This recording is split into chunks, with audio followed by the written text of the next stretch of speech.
I'm going to tell you with 100% honesty, if this Transpacific cruise had been the first cruise that I had ever taken, I definitely would not be living on cruise ships right now, and I'm pretty sure that I would not be wanting to take a second cruise.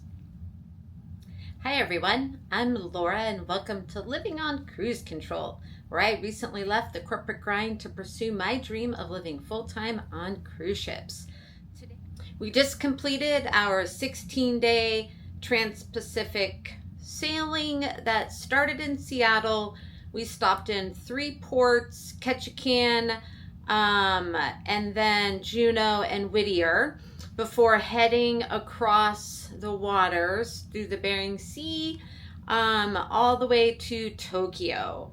And I'm going to tell you right now, it is one of the worst cruises and travel experiences, honestly, that I've had to date. I knew that we may experience some rough waters. I knew that there were going to be 10 sea days back to back, and I had this plan in my head that I would be able to get a lot of content done and some relaxation, some quiet time. Having been in the Mediterranean for 87 days on the Sun Princess, it was port intensive. On a 14-day cruise, we could have 12 ports. So we really didn't have many sea days. And I thought it would be just a nice break to just be out in the open ocean, relax by the pool, get to the gym every day, and just enjoy this experience. And I couldn't be further from the truth. It honestly was the worst cruise I've ever been on. It started out like any other cruise. So I had already been on the ship for 7 days. I did an Alaska round trip from Seattle. And I'll share another video on the Alaska part of the experience. It was very interesting. It was my first time to Alaska, and it was the last sailing of the season. So I think I had a very unique experience and perspective.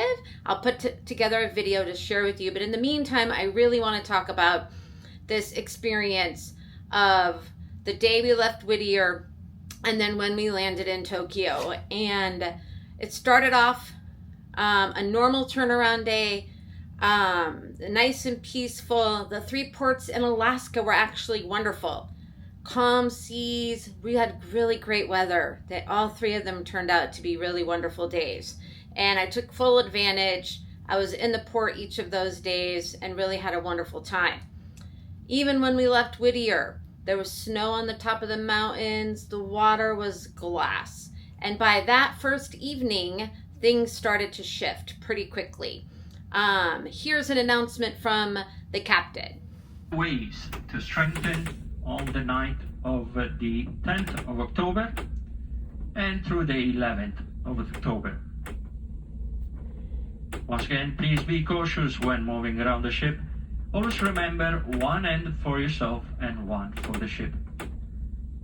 Temperature-wise, tomorrow we expect a high of 50 degrees Fahrenheit or 10 degrees Celsius with cloudy skies and a chance of rain. The captain kept us informed of a typhoon that was forming.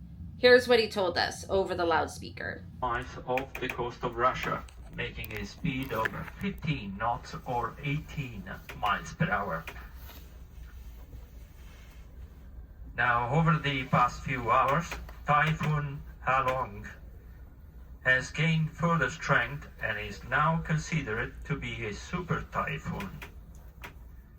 At present, it is expected to remain clear from our path as it continues to divert east of Tokyo.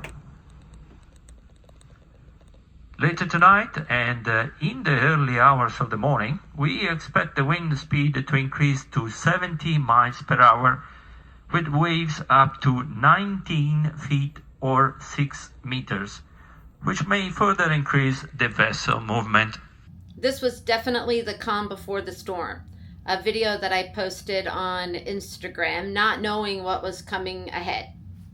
We sailed from October 3rd to October 14th, which is technically 11 calendar days, but it was only 10 sea days. Because we crossed the international date line, we actually skipped October 8th. So each night as we were sailing, we would move our clocks back an hour, which sounds great because you get an extra hour of sleep. But by the 4th or 5th time that you're doing that, it really starts to catch up. And then on October 7th, it just became October 9th. We completely skipped October 8th when we crossed the international date line. So now you're really off. What day of the week it is, what day of the month is it, what time is it. And then actually last night we just moved our clocks back again. So getting used to the time change sounds like a blessing, but to be honest, it starts to catch up with you in a few days because it feels like a lot later than it should be.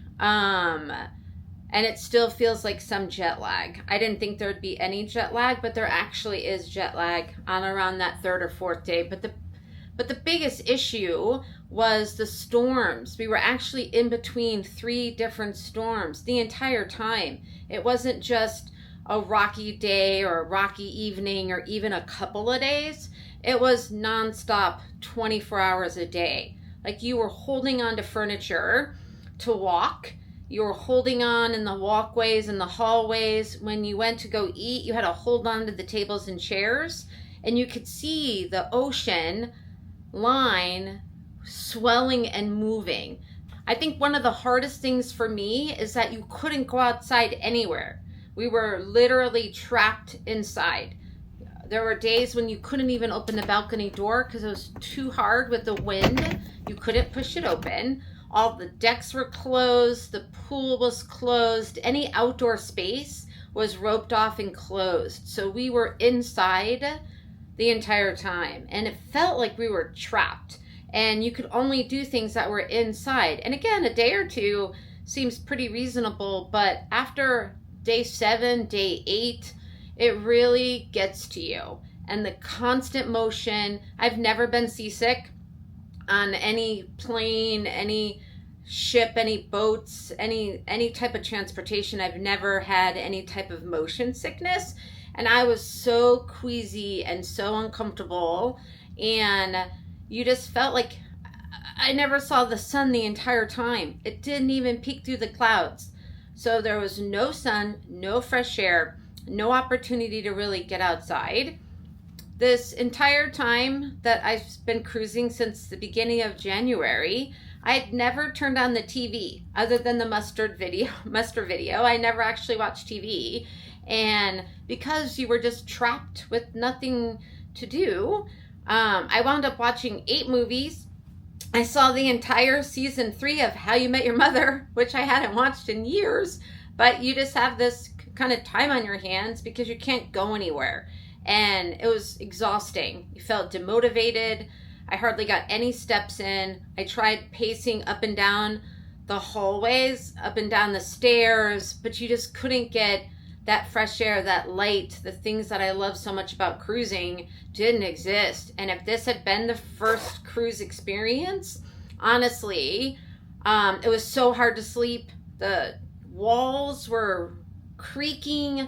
The ceiling tiles felt like they were going to fall in. It honestly felt like the ship was going to fall apart because it was creaking nonstop. You could hear it constantly. Couldn't sleep. In the hallways, everywhere around the ship, it was constantly fighting these waves and fighting these storms and the wind.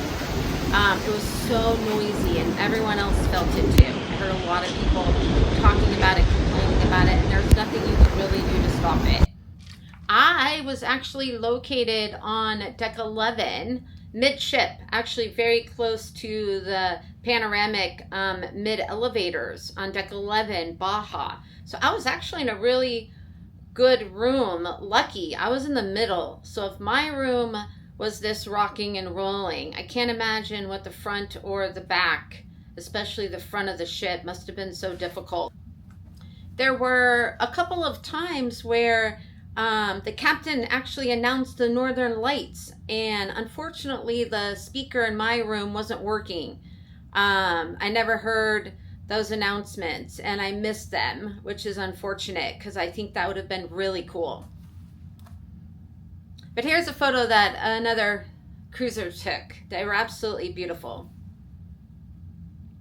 Now, I actually had friends that were cruising, leaving Seattle on the same day, and they were on the Holland America Westerdam, and we both left at the same time on the same day, and they went straight to Tokyo, and they missed all these storms.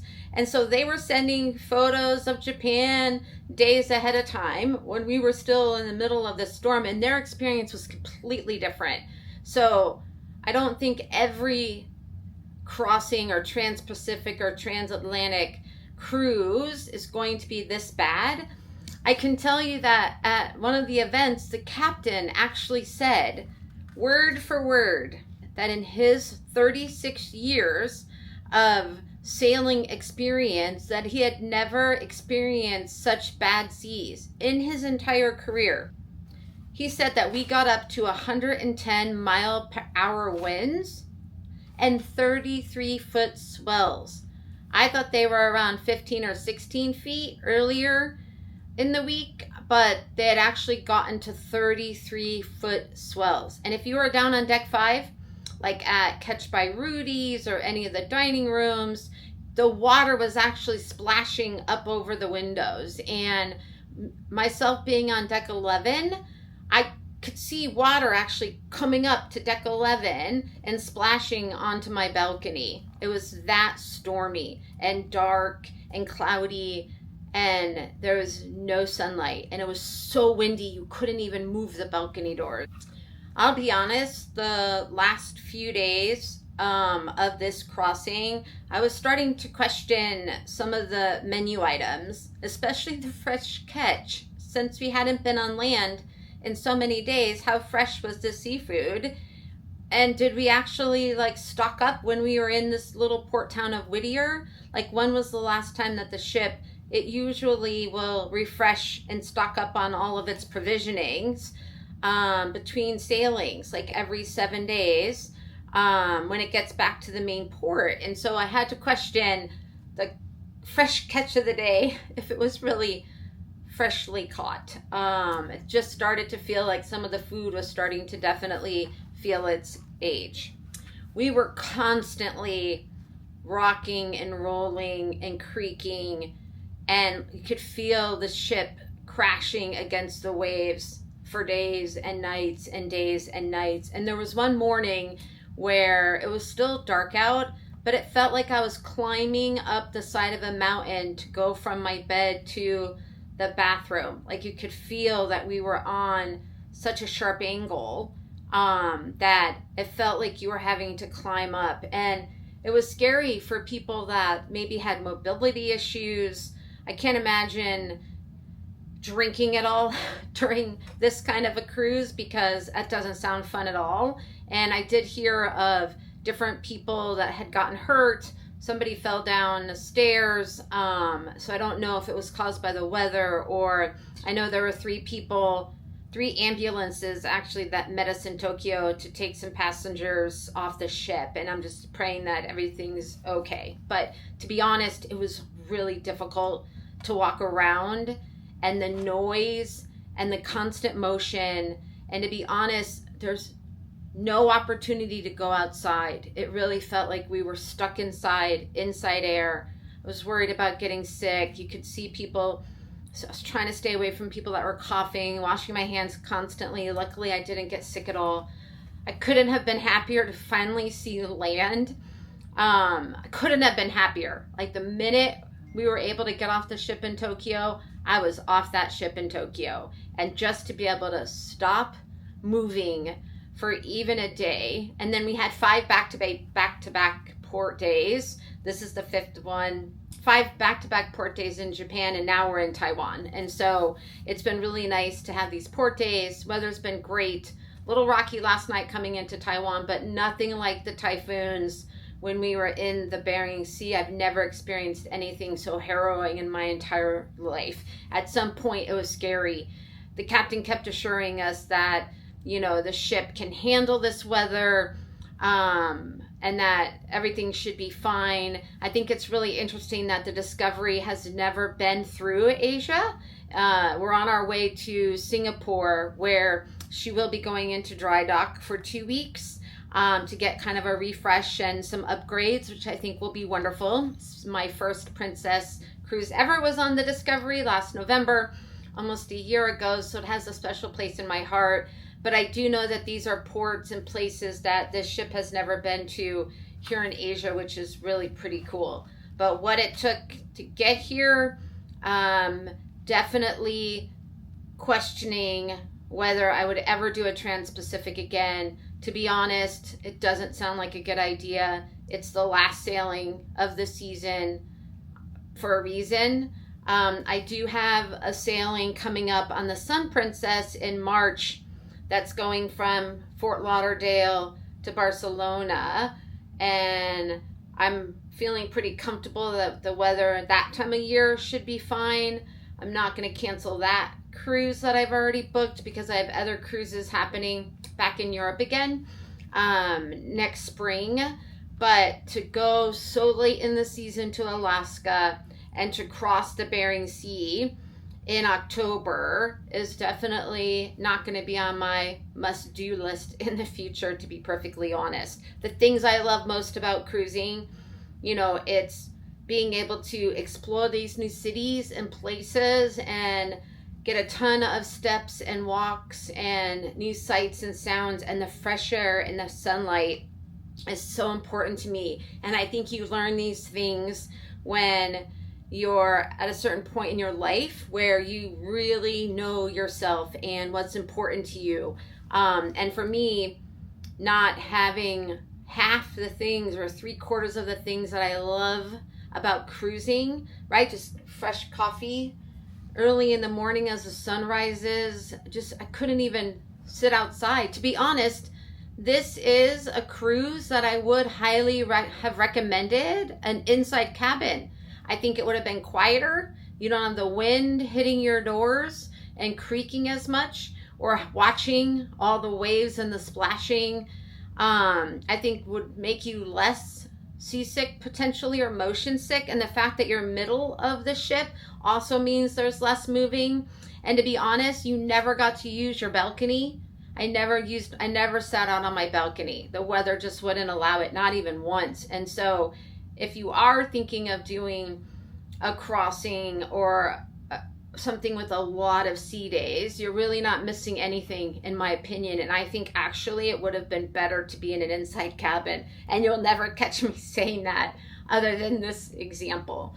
But it was terrible. I hated it. I would never book it again. And if this had been my first cruise, I definitely would not be living on cruise ships right now. In fact, I don't think I'd even take a second cruise. It was that miserable.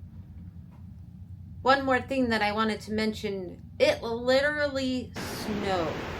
Like, it was snowing. I've never seen anything like that, but the temperature dropped and the weather was raining that it actually snowed. Thank you so much for bearing with me in this video. I really appreciate it. Like and subscribe to the channel. I have a lot more updates. I also just started an Instagram page that my niece is helping me with, so be sure to check that out. I'm trying to post things as they're happening in real time. Sometimes it's a lot quicker and easier to just post something from my camera. So I do have an Instagram and Facebook account set up for living on cruise control, where you can see some of those regular updates. So thanks so much. I really appreciate your support, and I hope to see you on a cruise one day. Thanks.